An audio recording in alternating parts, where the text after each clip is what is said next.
ಜನ್ರೇಷನ್ಸ್ಗೆ ಅವ್ರಿಗೆ ಸರಿಯಾದ ಒಂದು ಪಾಠ ಹೇಳ್ಕೊಡೋದಕ್ಕೋಸ್ಕರ ಆ ಥರ ತೋರಿಸ್ಕೊಟ್ರು. ಯಾಕಂದರೆ ಅವರೇ ಆಚಾರವಾಗಿಲ್ಲ ಅಂದರೆ ಪ್ರಚಾರ ಮಾಡೋಕ್ಕೂ ಆಗಲ್ಲ. ಅವ್ರ ಆಚಾರ ಮಾಡಿದ್ರೇ ಮತ್ತು ಪ್ರಜೆಗಳು ಅದನ್ನು ಆಚಾರ ಮಾಡ್ಕೊಳ್ಳೋಕ್ಕೆ ಅವರಿಗೆ ಸರಳವಾಗುತ್ತೆ, ಅದನ್ನು ಫಾಲೋ ಮಾಡೋದಕ್ಕೆ ಅಂತೇಳಿ ಹೇಳ್ಕೊಟ್ರು. ಇಲ್ಲಿ ವರ್ಣಾಶ್ರಮ ಧರ್ಮದ ಬಗ್ಗೆ ಹೇಳ್ತಾ ಇದ್ದಾರೆ. ಜಗತ್ತಿನ ಎಲ್ಲೆಡೆ ಮಾನವ ಸಮುದಾಯ 4. ಸೊ ಇಲ್ಲಿ ವರ್ಣಾಶ್ರಮಗಳ ಬಗ್ಗೆ ನಾವೇನು ತಿಳ್ಕೊಬೇಕಂದ್ರೆ, ನೀವು ಯಾವುದೇ ಒಂದು ಕೋಣೆಯಲ್ಲಿ ಪರಿಶೀಲನೆ ಮಾಡಿ ನೋಡಿದ್ರೆ ಎಲ್ಲದರಲ್ಲಿ ಈ ವರ್ಣಾಶ್ರಮ ಧರ್ಮ ಇದ್ದೇ ಇರುತ್ತೆ. ಪ್ರತಿಯೊಂದರಲ್ಲಿ ಇದ್ದೇ ಇರುತ್ತೆ. ಒಂದು ಈಗ ಒಂದು ಕಂಪನಿ ಅಂತ ನೋಡಿದ್ರೆ ನೀವು ಅಲ್ಲಿ ಕ್ಷತ್ರಿಯ ಇರ್ತಾನೆ, ಬ್ರಾಹ್ಮಣ ಇರ್ತಾನೆ, ವೈಶ್ಯ ಇರ್ತಾನೆ, ಶೂದ್ರನು ಇರ್ತಾನೆ. ಬ್ರಾಹ್ಮಣ ಯಾರು ಅಂದರೆ ರಿಸರ್ಚ್ ಡಿಪಾರ್ಟ್ಮೆಂಟ್ ಇರ್ತಾರೆ ನೋಡಿ. ರಿಸರ್ಚ್ ಕಂಪ್ನಿನಲ್ಲಿ ಹೇಳೋದು. ಕಂಪ್ನಿನಲ್ಲಿ ಈಗ ಒಂದು ಟಿ ವಿ ಎಸ್ ಕಂಪ್ನಿ ಇದೆ. ಟಿ ವಿ ಎಸ್ ಕಂಪ್ನಿನಲ್ಲಿ ರಿಸರ್ಚ್ ಡಿಪಾರ್ಟ್ಮೆಂಟ್ ಒಂದು ಇರುತ್ತೆ. RH ಡಿಪಾರ್ಟ್ಮೆಂಟ್ ಅಂತ ತಮಿಳಲ್ಲಿ ಹೆಸರು. ಆ ರಿಸರ್ಚ್ ಡಿಪಾರ್ಟ್ಮೆಂಟ್ ಏನು ಮಾಡ್ತಾರೆ, ಅವ್ರಿಗೆ ಯಾವಾಗಲೂ ಏನಂದರೆ ಹೊಸದಾಗಿ ಇನೋವೇಷನ್ ಮಾಡೋದು, ಕಂಡುಹಿಡಿಯೋದು. ಏನಾದರೂ ಕಂಡುಹಿಡಿದು ಅದನ್ನು ಇನೋವೇಟ್ ಮಾಡಿ ಎಕ್ಸಿಕ್ಯೂಟ್ ಮಾಡೋದು ಅವರು. ಸೊ ಅದಕ್ಕೆ ಒಂದು ಡಿಪಾರ್ಟ್ಮೆಂಟ್ ಇರುತ್ತೆ. ಅವ್ರಿಗೆ ಜ್ಞಾನವಂತರು ಯಾವ ಭೌತಿಕವಾದ ಒಂದು ದೃಷ್ಟಿಯಲ್ಲಿ ಜ್ಞಾನವಂತರು. ಸೊ ನಾನು ಯಾಕೆ ಹೇಳ್ತಾ ಇದ್ದೇನೆ, ಅಲ್ಲಿ 4 ವರ್ಣಗಳಿದೆ ಅಂತ. ಸೊ ಅದನ್ನೇ ಅವ್ರು ಫಾಲೋ ಮಾಡ್ತಾ ಇರೋದು. ಅದ್ರ ಹೆಸರು ಹೇಳ್ಕೊಳ್ಳೋಣ, 4 ವರ್ಣಗಳಂತ ಹೇಳ್ಕೊಳ್ಳೋಣ. ಹೊಸದಾಗಿ ಬ್ರಿಟಿಷ್ ಅವ್ರು ಬಂದಮೇಲೆ ಆ ಇಂಗ್ಲೀಷ್ ಹೆಸರುಗಳೆಲ್ಲ ಚೇಂಜ್ ಆಗ್ಬಿಟ್ಟಿದೆ ಅಷ್ಟೇ, ಬೇರೆ ಏನಿಲ್ಲ. Head of the department. So research department ಬಂದು ಬ್ರಾಹ್ಮಣ. ಕ್ಷತ್ರಿಯ ಯಾರು ಅಂದರೆ ಅಡ್ಮಿನಿಸ್ಟ್ರೇಟಿವ್ ಡಿಪಾರ್ಟ್ಮೆಂಟು. ಅಡ್ಮಿನಿಸ್ಟ್ರೇಟಿವ್ ಡಿಪಾರ್ಟ್ಮೆಂಟ್ ಇದ್ದಾರಲ್ಲ ಅವರು ಕ್ಷತ್ರಿಯ. ಅವನೆಲ್ಲ ಅಡ್ಮಿನಿಸ್ಟ್ರೇಟ್ ಮಾಡ್ತಾನೆ. ಈಗ ಕಂಪ್ನಿ ವರ್ಕರ್ಸ್ ಏನಾದರೂ ಪ್ರಾಬ್ಲಮ್ ಇದ್ದರೆ ಅದನ್ನ ಸಾಲ್ವ್ ಮಾಡ್ತಾನೆ. ಅಲ್ಲ, ಹೇಳ್ಕೊಡೋದಲ್ಲ, ಪ್ರಾಬ್ಲಮ್ ಸಾಲ್ವ್ ಮಾಡ್ತಾನೆ. ಏನಾದರೂ ಸಮಸ್ಯೆಗಳು ಬರ್ತಲ್ಲ ಕಂಪ್ನಿನಲ್ಲಿ, ನನಗೆ ಬೋನಸ್ ಜಾಸ್ತಿ ಕೊಡೋಂತಾನೆ, ಸ್ಯಾಲ್ರಿ ಜಾಸ್ತಿ ಕೊಡೋಂತಾನೆ. ಈ ಒಂದು ಡಿಪಾರ್ಟ್ಮೆಂಟ್ ನನಗೆ ಇನ್ನೂ ಫೆಸಿಲಿಟೀಸ್ ಜಾಸ್ತಿ ಬೇಕು, ಇದು ಮಷಿನ್ಸ್ ಎಲ್ಲ ಸರಿಗಿಲ್ಲ, ಇನ್ನು ನೀವು ಅಡ್ವಾನ್ಸ್ ಮಿಷಿನ್ಸ್ ತೊಗೊಂಬನ್ನಿ ಅಂತ ಹೇಳ್ತಾನೆ. ಅವಾಗ ಅದನ್ನು ಸಾಲ್ವ್ ಮಾಡೋದಕ್ಕೆ ಅಡ್ಮಿನಿಸ್ಟ್ರೇಟಿವ್ ಡಿಪಾರ್ಟ್ಮೆಂಟ್ನ ಅಲ್ಲಿ ಅವ್ರು ನೋಡ್ಕೊತಾರೆ, ಬೇರೆಯವ್ರು ಬರಲ್ಲ. ಅಂದರೆ ಡಿಪಾರ್ಟ್ಮೆಂಟೇಷನ್, ಆಯಾ ಕೆಲಸಕ್ಕೆ ಅವರೇ ಬರ್ತಾರೆ, ಬೇರೆಯವ್ರು ಬರಲ್ಲ.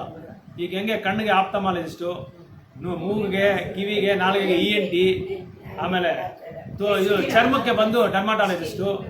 ಈ ಥರ ಒಂದೊಂದು ನಮ್ಮ ದೇಹದಲ್ಲಿರೋ ಅಂಗಕ್ಕೆ ಒಂದೊಂದು ಡಾಕ್ಟರ್ ಇದ್ದಾರೆ. ಅಂದರೆ ಏನು ಅರ್ಥ ಅಂದರೆ ಎಲ್ಲ ಅಂಗದಲ್ಲಿ ನಮಗೆ ಪ್ರಾಬ್ಲಮ್ ಇದೆ ಅಂತ ಅರ್ಥ. ನೀವು ಒಂದು 30 ವರ್ಷದಲ್ಲಿ ಇವ್ರ ಕಾಲದಲ್ಲ ಆ ಥರ ಯಾರು ಇರಲಿಲ್ಲ. ಜನರಲ್ ಡಾಕ್ಟರ್ ಒಬ್ಬರೇ ಇದ್ದಿದ್ದು. ಇವಾಗ ಎಲ್ರಿಗೂ ಒಂದೊಂದು ಡಾಕ್ಟ್ರು. ಪಾದಕ್ಕೂ ಒಂದು ಡಾಕ್ಟರ್ ಇದ್ದಾರೆ, ಗೊತ್ತಾ ನಿಮಗೆ? ಪಾದಕ್ಕೆ ಒಂದು ಡಾಕ್ಟರ್ ಇದ್ದಾರೆ. ಜೈನ್ ಹಾಸ್ಪಿಟಲ್ ನೀವು ಹೋದ್ರೆ ಬ್ಯಾಂಗ್ಳೂರಲ್ಲಿ ಅದಕ್ಕೆ ಸೆಪ್ರೇಟಾಗಿ ಒಂದು ಡಾಕ್ಟರ್ ಇದ್ದಾರೆ. ಎಲ್ಲ ಹಾಸ್ಪಿಟಲಲ್ಲಿ ಇರ್ತಾರೆ. ಆಮೇಲೆ ಡಯಟ್ಗೆ, ಪಥ್ಯಾರೋಗ್ಯಕ್ಕೆ ಒಂದು ಡಾಕ್ಟ್ರು, ಡಯಟಿಷಿಯನ್. ಇನ್ನೊಂದೇನೆಂದರೆ ಅಂದವಾಗಿರೋದಕ್ಕೆ ಬ್ಯೂಟಿಷಿಯನ್, ಎಲ್ಲದಕ್ಕೂ ಒಂದು. ಆಮೇಲೆ ಸೈಕ್ರಾಟಿಸ್ಟು. ಸೊ ಈ ಥರ ಎಲ್ಲದಕ್ಕೂ ಡಾಕ್ಟರ್ಸ್ ಇದ್ದಾರೆ ಅಂತ. ಕಾರಣ ಏನಂದ್ರೆ ಅದರಿಂದ ಏನು ನಾವು ಅರ್ಥ ಮಾಡ್ಕೋಬೇಕಾದ್ರೆ, ಎಲ್ಲ ಅಂಗದಲ್ಲಿ ಪ್ರಾಬ್ಲಮ್ ಇದೆ ಅಂತ ಅರ್ಥ. ದೇಹದಲ್ಲಿರೋ ಪ್ರತಿಯೊಂದು ಅಂಗದಲ್ಲಿ ಎಲ್ಲದರಲ್ಲಿ ಪ್ರಾಬ್ಲಮ್ ಇರೋದಕ್ಕೋಸ್ಕರ ಅವರು ಏನು ಮಾಡ್ಕೊಂಡ್ರು, ಸರಿ ಮಾಡ್ಕೊಂಡ್ರು. ಅವರು ಆ ಒಂದು ಪ್ರೊಫೆಷನ್ ಮಾಡಿಕೊಂಡು ದುಡ್ಡು ಸಂಪಾದಿಸ್ತಾ ಇದ್ದಾರೆ. ಸೊ ಈ ವರ್ಣಗಳು ಬಂದು 4 ವರ್ಣಗಳು. ಇಲ್ಲಿ ಅಡ್ಮಿನಿಸ್ಟ್ರೇಷನ್ ಡಿಪಾರ್ಟ್ಮೆಂಟ್ ಬಂದು ಕ್ಷತ್ರಿಯ. ಆಮೇಲೆ ವೈಶ್ಯ ಡಿಪಾರ್ಟ್ಮೆಂಟ್ ಅಂದರೆ ವೈಶ್ಯ ಏನು ಮಾಡ್ತಾರೆ ಅಂದರೆ ಮಾರ್ಕೆಟಿಂಗ್ ಮಾಡೋದು. Sales representative, purchase department, marketing department, ಇದೆಲ್ಲ ಏನು ಮಾಡ್ತಾರೆ, ಪ್ರಾಡಕ್ಟ್ಸ್ ತೊಗೊಂಡೋಗಿ, ವಸ್ತುಗಳು ತೊಗೊಂಡೋಗಿ ಹೊರಗಡೆ ಮಾರೋದಕ್ಕೆ ಇವರೇನು ಮಾಡ್ತಾರೆ, ಒಂದು ನೆಟ್ವರ್ಕ್ ಫಾರ್ಮ್ ಮಾಡ್ತಾರೆ. ಆ ನೆಟ್ವರ್ಕ್ ಕ್ರಿಯೇಟ್ ಮಾಡಿ ಅದರ ಮುಖಾಂತರ ಅವರು ಸೇಲ್ಸ್ ಮಾಡ್ತಾರೆ. ಸೊ ಇಲ್ಲಿ ವರ್ಕರ್ಸ್ ಬಂದರೆ ಶೂದ್ರರು, ಅಂದರೆ ಅವ್ರು ಎಲ್ರಿಗೂ ಈ ಸಹಾಯ ಮಾಡ್ಕೊಂಡಿದ್ದಾರೆ, ಎಲ್ಲರಿಗೂ ಸಹಾಯ ಮಾಡ್ತಾರೆ. ಸೊ ಈ ಥರ 4 ವರ್ಗಗಳು ಕಂಪ್ನಿನಲ್ಲಿ ಇದೆ. ಅದೇ ಥರ ನಮ್ಮ ಸಮುದಾಯದಲ್ಲಿ, ಅಂದರೆ ನಮ್ಮ ಸಮಾಜದಲ್ಲಿ ಇದೆ, ಎಲ್ಲ ಥರ ಇದೆ. ಈಗ ನಮ್ಮ ರಾಜ್ಯದಲ್ಲಿ ನಾವು ತಗೊಂಡ್ರೆ ನಮ್ಮ ಸಂವಿಧಾನ ಕೂಡ ಆ ಥರ ಇರೋದು. ನಮ್ಮ ಸಂವಿಧಾನ ಸೃಷ್ಟಿಯಾಗಿರೋದೇ ಈ ಥರನೇ, ಕಾನ್ಸ್ಟಿಟ್ಯೂಷನ್. ಬ್ರಾಹ್ಮಣ ಯಾರಂದರೆ IAS ಆಫೀಸರ್ಸ್. ಈಗ ಮೋದಿ ಪ್ರೈಮ್ ಮಿನಿಸ್ಟರ್ ಇದ್ದಾರಲ್ಲ, ಅವ್ರಿಗೆಲ್ರಿಗೂ ಏನೇನು ಇದು ಟಿಪ್ಸ್ ಕೊಡೋದು, ಯಾವ ಥರ ಯಾವ ಡಿಪಾರ್ಟ್ಮೆಂಟ್, ಒಂದೊಂದು ಡಿಪಾರ್ಟ್ಮೆಂಟ್ಗೆ ಒಂದೊಂದು IAS ಆಫೀಸರ್ ಇರ್ತಾರೆ. ಎಕನಾಮಿಕ್ಸ್ಗೆ ಒಂದು ಡಿಪಾರ್ಟ್ಮೆಂಟ್, ಫಿನಾನ್ಸ್ಗೆ ಒಂದು IAS ಆಫೀಸರು, ಅದಾದಮೇಲೆ ಲಾ ಆ್ಯಂಡ್ ಆರ್ಡರ್ಗೆ ಒಂದು IAS ಆಫೀಸರು. ಎಲ್ಲ IAS ಆಫೀಸರ್ಸ್, ಈ ಕ್ಯಾಡರ್ಸ್ ಎಲ್ಲ ಏನು ಮಾಡ್ತಾರೆ, ಬ್ರಾಹ್ಮಣರವರು. ಸೊ ಇವರೆಲ್ಲ ಬ್ರಾಹ್ಮಣ ವರ್ಣ.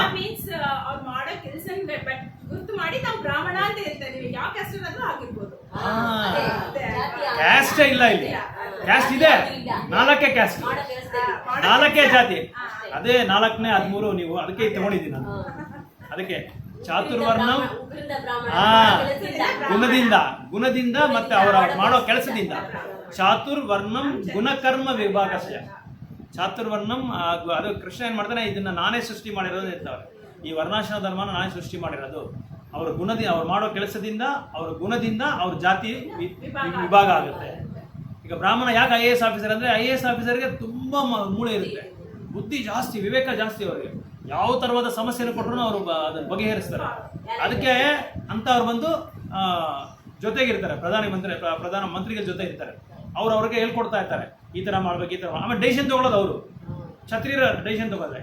ಈಗ ಈ ಪ್ರಧಾನಮಂತ್ರಿ, ಚೀಫ್ ಮಿನಿಸ್ಟರ್ ಇವರೆಲ್ಲ ಯಾರಂದ್ರೆ ಕ್ಷತ್ರಿಯಗಳು, ರಾಜ್ಯ ಪರಿಪಾಲನೆ ಮಾಡೋರು. ಸೊ ರಾಜ್ಯ ಪರಿಪಾಲನೆ ಮಾಡೋರು ಇವರು. ಸೊ ಈ ಥರ. ಆಮೇಲೆ ಇದು ವೈಶ್ಯಗಳು ಯಾರಂದರೆ ಇದು ಮಾಡೋರು, ವಾಣಿಜ್ಯ ಮಾಡೋರು, ವ್ಯಾಪಾರ ಮಾಡೋದು. ಅದಾದಮೇಲೆ ಗೋಸೇವೆ ಮಾಡೋದು. ಇವರೆಲ್ಲ ಅವ್ರ ವ್ಯಾಪಾರಸ್ಥರು. ಇದಾದ್ಮೇಲೆ ಇವರು ಈ ಶೂದ್ರರೆಲ್ಲ ಏನು ಮಾಡ್ತಾರೆ, ಈ 3 ಒಂದು ತರಗತಿಗಳಿಗೆ ಅವರು ಸಹಾಯ ಮಾಡ್ತಾ ಇರ್ತಾರೆ. ಸೊ ಈ ಥರ ದೇಶದಲ್ಲೇ ಸಂವಿಧಾನದಲ್ಲಿ ಕೂಡ ಈ 4 ವರ್ಣಗಳಿದೆ. ಆಮೇಲೆ 4 ಆಶ್ರಮಗಳು ಇದೆ. 4 ಆಶ್ರಮ ಏನಂದರೆ, ವಿದ್ಯಾರ್ಥಿ ಆಶ್ರಮ ಅಂದರೆ ಬ್ರಹ್ಮಚಾರಿ ಆಶ್ರಮ, ಗೃಹಸ್ಥ ಆಶ್ರಮ, ಅದಾದಮೇಲೆ ವಾನಪ್ರಸ್ಥ, ಅದಾದಮೇಲೆ ಸನ್ಯಾಸಿ. ಈ 4 ಆಶ್ರಮಗಳು ಏನು ಮಾಡ್ತಾರೆ ಅಂದರೆ, ಬ್ರಾಹ್ಮಣ ಏನು ಮಾಡ್ತಾನೆ, ವೇದಗಳನ್ನ ಓದೋದು, ವೇದ ಮಂತ್ರಗಳನ್ನ ಪಠಿಸೋದು, ಆ ಮಂತ್ರಗಳೆಲ್ಲರಿಗೂ ಹೇಳ್ಕೊಡೋದು. ಕ್ಷತ್ರಿಯ ಏನು ಮಾಡ್ತಾನೆ, ಈ ಬ್ರಾಹ್ಮಣ ಒಂದು ಕೊಡೋ ಒಂದು ಉಪದೇಶದಿಂದ, ಅವನು ಕೊಡೋ ಒಂದು ಜ್ಞಾನದಿಂದ ಇವನೇನು ಮಾಡ್ತಾನೆ, ರಾಜ್ಯನ ಪರಿಪಾಲನೆ ಮಾಡ್ತಾನೆ. ಆ ಕಾಲದಲ್ಲೆಲ್ಲ ಹಂಗೆ ರಾಜ್ಯ ಪರಿಪಾಲನೆ ಮಾಡಬೇಕಂದ್ರೆ ಸುಮ್ಮನೆ ಡಮ್ಮಿ ಫಿಗರ್ ರಾಜ, ಕಿಂಗ್ ಮಾತ್ರ ಸುಮ್ಮನೆ ಅವನು ವೇಸ್ಟ್ ಬಾಡಿ ಅಂತ ಅರ್ಥ. ಎಲ್ಲ ಬ್ರಾಹ್ಮಣನೇ ಹೇಳೋದು, ಬ್ರಾಹ್ಮಣರು ಏನು ಹೇಳ್ತಾರೋ ಅದನ್ನೇ ಅವ್ರು ರಾಜ ಕೇಳೋದು. ಸೊ ಆ ರಾಜ ಬಂದು ಅವ್ರು ಹೇಳ್ದಂಗೆ ಅವ್ನು ಪರಿಪಾಲನೆ ಮಾಡ್ತಾನೆ. ವೈಶ್ಯರು ಯಾರಂದರೆ, ನಾನು ಹೇಳ್ದಂಗೆ ಇವರು ಗೋರಕ್ಷ ಅಂದರೆ ಹಸುಗಳನ್ನ ರಕ್ಷಣೆ ಮಾಡೋದು, ಹಸುಗಳಿಗೆ ಸೇವೆ ಮಾಡೋದು ಇವರು ವೈಶ್ಯರು. ಶೂದ್ರರು ಬಂದು ಇವರೆಲ್ಲರೂ ಹೆಲ್ಪಿಂಗ್ ನೇಚರ್ ಇವರಿಗೆ. ಸೊ ಈ 4 ವರ್ಣಗಳಿಂದ, 4 ಆಶ್ರಮಗಳಿಂದ ಇದು ವಿಭಜನೆ ಆಗಿದೆ ಅಂತ ಹೇಳ್ತಾ ಇದ್ದಾರೆ. ಅಂದರೆ ಈ 4 ವರ್ಣಗಳು, 4 ಆಶ್ರಮಗಳು ಏನಕ್ಕೆ ಅಂದರೆ, ಬರೀ ಈ ಒಂದು ಕೆಲಸ ಮಾಡೋದಕ್ಕೆ, ವೃತ್ತಿ ಮಾಡೋದಕ್ಕೆ ಮಾತ್ರ ಅಲ್ಲ, ಅಲ್ಟಿಮೇಟ್ ಆಗಿ ಅಂತಿಮವಾಗಿ ಏನು ಮಾಡಬೇಕು, ಭಗವಂತನ ಸಂತೃಪ್ತಿ ಮಾಡೋದಕ್ಕೆ, ಪ್ರಸನ್ನಗೊಳಿಸೋದಕ್ಕೆ. ಅದಕ್ಕೆ ಇಲ್ಲಿ ಹೇಳಿದ್ದಾರೆ, ಸಂಸಿದ್ಧಿ ಹರಿತೋಷಣಂ. ಈ ಎಲ್ಲ ವರ್ಣಗಳು, ಎಲ್ಲ ಆಶ್ರಮಗಳು ಯಾರನ್ನ ಇದು ಗುರಿ, ಅವ್ರ ಗುರಿ ಏನು ಅಂದರೆ, ಅವರ ಗಮ್ಯ ಏನು ಅಂದರೆ, ಭಗವಂತನ ಸಂತೃಪ್ತಿ ಆಗಬೇಕು. ಮೊದಲು ಅವನ ಸಂತೃಪ್ತಿ ಮಾಡೋದಕ್ಕೆ ಈ 4 ವರ್ಣಗಳು, ಈ 4 ಆಶ್ರಮಗಳನ್ನ ನಾನೇ ಸೃಷ್ಟಿ ಮಾಡಿದ್ದೀನಿ ಅಂತ 4ನೇ ಅಧ್ಯಾಯದಲ್ಲಿ ನೀವು 13ನೇ ಶ್ಲೋಕ ತಗೊಂಡ್ರೆ ಓದ್ಬೋದು. ಚಾತುರ್ವರ್ಣಂ ಮಯಾ ಸೃಷ್ಟಂ. ಮಯಾ ಸೃಷ್ಟಂ ಅಂದರೆ ನಾನು ಸೃಷ್ಟಿ ಮಾಡಿರೋದು ಅಂತ ಅರ್ಥ. ಭಗವದ್ಗೀತೆಯಲ್ಲಿ ಇದೆ, ಅದರಲ್ಲಿಲ್ಲ. ಗುಣಕರ್ಮ ವಿಭಾಗಶಯ, ಗುಣದ ಬಗ್ಗೆ, ಕರ್ಮದ ಬಗ್ಗೆ ನೋಡ್ಕೊಂಡು ಅದಕ್ಕೆ ತಕ್ಕಂತೆ ನೀವು ವಿಭಾಗ ಆಗುತ್ತೆ. ತಸ್ಯ ಕರ್ತಾರಂ ಅಪಿಮಂ ವಿಧಿ ಅಕರ್ತರಂ ಅವ್ಯಯಂ. According to the 3 modes of material nature. ವಿಧಿ ಆಕರ್ತಾರಂ, ಕರ್ತಾರಂ ಅಂತ. ಯಾಕಂದ್ರೆ ಕರ್ತಾರಂ ಬಂದು ಆಪೋಸಿಟ್ ಆಕರ್ತಾರಂ. ಅದೇ ವಿಧಿ ಕರ್ತಾರಂ.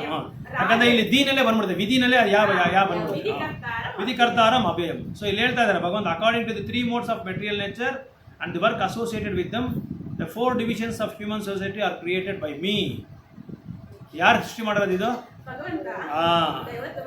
ಯಾಕಂದ್ರೆ 3 ಗುಣಗಳ ಮೇಲೆ ಆಧಾರ ಪಟ್ಟಿದೆ ಇದು. ಸೊ 3 ಗುಣಗಳ ಮೇಲೆ ಆಧಾರ ಪಟ್ಟು ಈ 4 ವರ್ಣಗಳನ್ನ ನಾನು ಸೃಷ್ಟಿ ಮಾಡಿದ್ದೀನಿ ಅಂತ ಹೇಳ್ತಾ ಇದ್ದಾರೆ. And although I am the creator of the system, you should know that I am yet the non doer being unchangeable. ನಾನೇ ಸೃಷ್ಟಿ ಮಾಡಿದ್ರೇನು ಇದು ನನಗೆ ಇದು ಅಂಟಲ್ಲ, ಪ್ರಭಾವ ಆಗಲ್ಲ ಅಂತ ಹೇಳ್ತಾ ಇದ್ದಾರೆ Krishna. The Lord is the creator of everything, everything is born of him, everything is sustained by him, and everything of annihilation rests in him. He is therefore the creator of the 4 divisions of social order, beginning with the intelligent class of men, technically called Brahmanas due to their being situated in the mode of goodness. So ಬ್ರಾಹ್ಮಣರು ಬಂದು ಸತ್ವ ಗುಣದಲ್ಲಿ ಇರ್ತಾರೆ, ಕ್ಷತ್ರಿಯರು ಬಂದು ರಜೋಗುಣದಲ್ಲಿ ಇರ್ತಾರೆ, ಶೂದ್ರರು ಬಂದು ತಮೋ ಗುಣದಲ್ಲಿ ಇರ್ತಾರೆ ಅಂತ ಇದನ್ನ ಹೇಳ್ತಾರೆ. ಈ 4 ಆಶ್ರಮಗಳು ಅಂದರೆ, ಬ್ರಹ್ಮಚಾರಿ ಆಶ್ರಮ ಬಂದು ಕೆಲವು ಒಂದು ಏಜ್ ಇರುತ್ತೆ, ಆ ವಯಸ್ಸವರೆಗೂ ಅವರು ಬ್ರಹ್ಮಚಾರಿಯಾಗಿರ್ಬೋದು.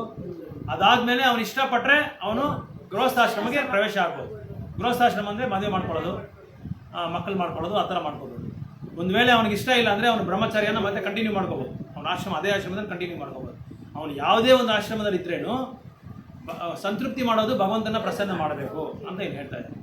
ಸೊ ಇನ್ನೊಂದು, ಗೃಹಸ್ಥಾಶ್ರಮದಲ್ಲಿದ್ದು ಸನ್ಯಾಸಿನ ತಗೋಬೋದು. ಹೆಂಡತಿ ಏನಾದರೂ ಅನುಮತಿ ಕೊಟ್ಟರೆ ಅವರು ಸನ್ಯಾಸಿನ ತಗೋಬೋದು. ಸೊ ಆ ಥರ ಈಗ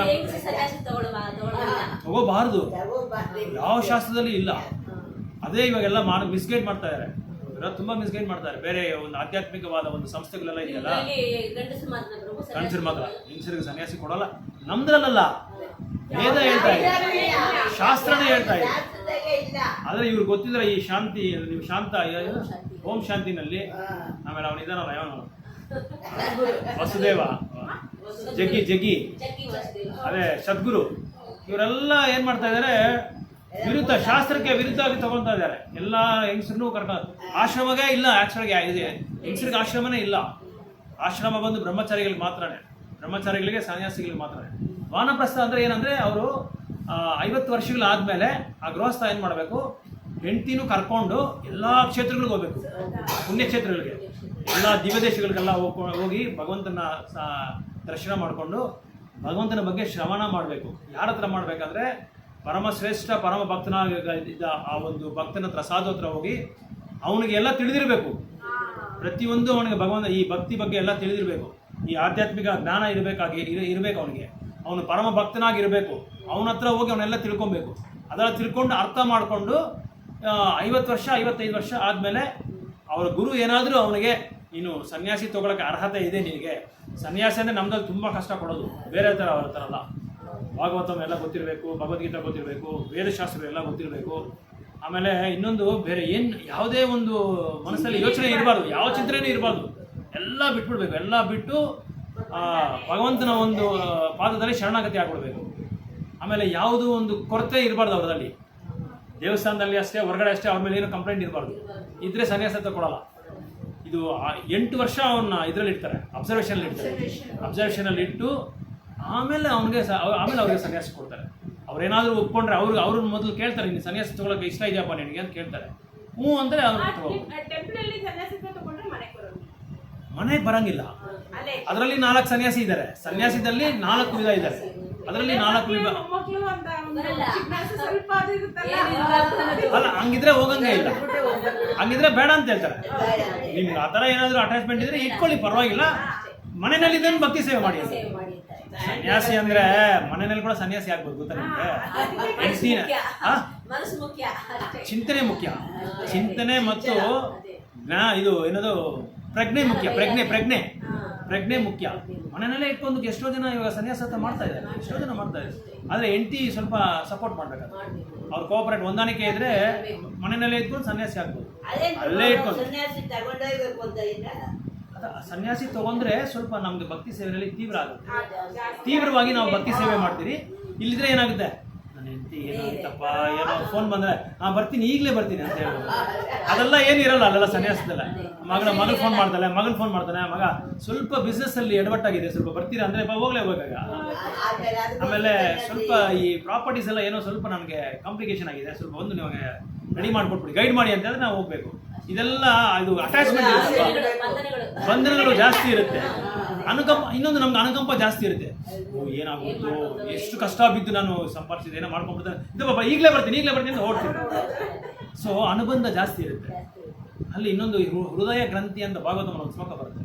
ಆ ಹೃದಯ ಗ್ರಂಥಿ ಅಂದ್ರೆ ಏನಂತ ಅರ್ಥ ಅಂದ್ರೆ, ದಾರ ತಗೊಂಡು ನಾವು ಒಂದು 20 ಗಂಟು ಹಾಕ್ಬಿಟ್ರೆ ಅದನ್ನ ತೆಗಿಯಕ್ಕಾಗಲ್ಲ, ಕಷ್ಟ, ತೆಗೆಯೋದು ತುಂಬಾ ಕಷ್ಟ. ಆ ಥರ ಹೃದಯದಲ್ಲಿ ನಮಗೆ ಬಂದದ ಮೇಲೆ ಬಂದ ಅನುಬಂಧಗಳು ಸಿಕ್ಕಾಕೊಂಡ್ಬಿಟ್ಟಿದೆ, ಗೊಂದಲ ಆಗ್ಬಿಟ್ಟಿದೆ. ಅದು ದಾರನೇ ಗೊಂದಲ ಆಗ್ಬಿಟ್ಟಿದೆ, ಹೃದಯ ಗೊಂದಲ ಆಗ್ಬಿಟ್ಟಿದೆ.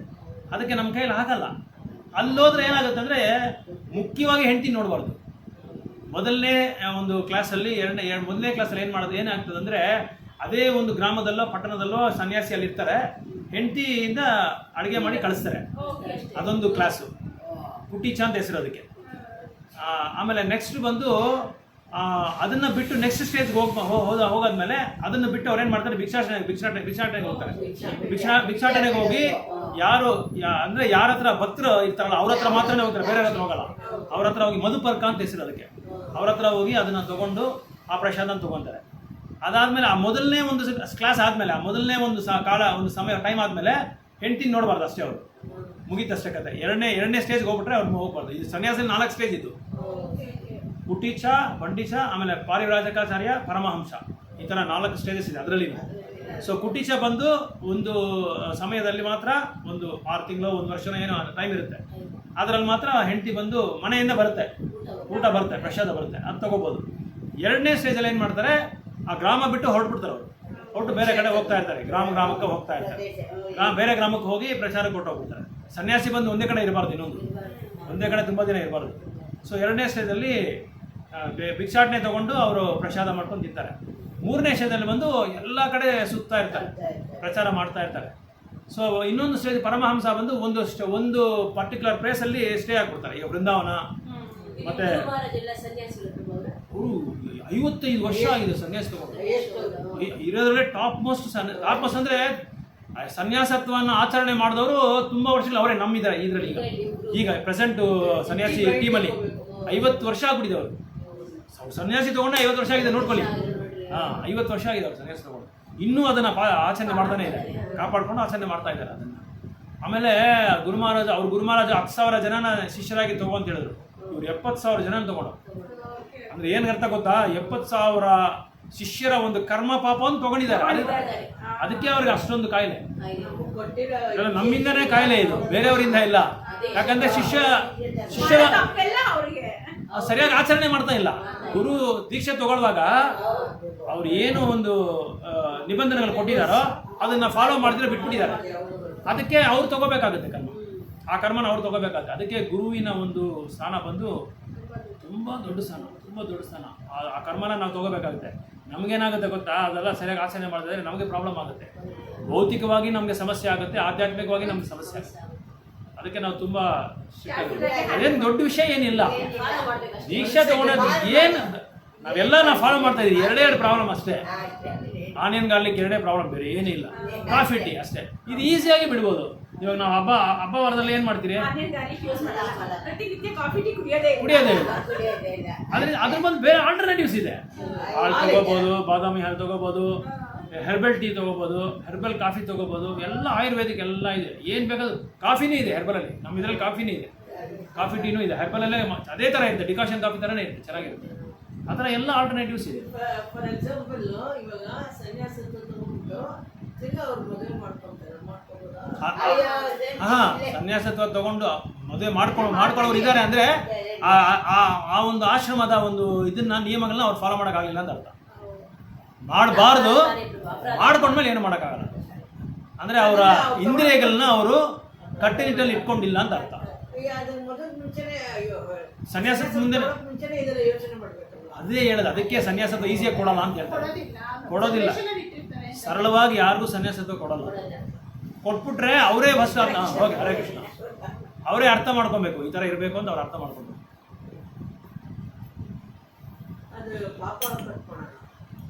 ಅದು ಅಫೆನ್ಸೇ, ಅದು ಅಪರಾಧನೇ. ಅದಕ್ಕೆ ಸನ್ಯಾಸತ್ವ ಅಷ್ಟು ಸರಳವಾಗಿ ಯಾರಿಗೂ ಕೊಡಲ್ಲ. ಕೊಟ್ಟರೆ ಅದನ್ನು ಶಿಸ್ತಾಗಿ ನಾವು ಆಚರಣೆ ಮಾಡಬೇಕಾಗ್ತದೆ. ಸೊ ಅದಕ್ಕೆ ಇಲ್ಲಿ ಹೇಳ್ತಾರೆ, ಈ ವರ್ಣಾಶ್ರಮ ಧರ್ಮನ ಫಾಲೋ ಮಾಡೋದು ಏನಕ್ಕೆ ಅಂದರೆ ಭಗವಂತನ ಸಂತೃಪ್ತಿ ಮಾಡೋದಕ್ಕೆ ಅಂತ ಹೇಳ್ತಾರೆ. ಈ ರಂಗನಾಥನ ಬಗ್ಗೆ ಸ್ವಲ್ಪ ಒಂದು 10 ನಿಮಿಷ ಹೇಳಿ. ಹೇಗೆ ರಂಗನಾಥರು ಬಂದರು ಇಲ್ಲಿ ಭೂಲೋಕಕ್ಕೆ ಅಂತ ಹೇಳಿ ಅವರ ಒಂದು ಪಾಸ್ಟ್ ಟೈಮ್ಸ್, ಅವರ ಒಂದು ಇದು ಲೀಲೆ. ಮೊದಲು ಏನು ಮಾಡ್ತಾರೆ, ಏನಾಯ್ತಂದರೆ ಬ್ರಹ್ಮ ಭಗವಂತನ ನೋಡಬೇಕು, ಮಹಾವಿಷ್ಣು ನೋಡಬೇಕು ಅಂತೇಳಿ ತುಂಬ ದಿನ ತಪಸ್ಸೆ ಮಾಡ್ತಾರೆ. ತುಂಬ ವರ್ಷಗಳು ತಪಸ್ಸೆ ಮಾಡಿಕೊಂಡು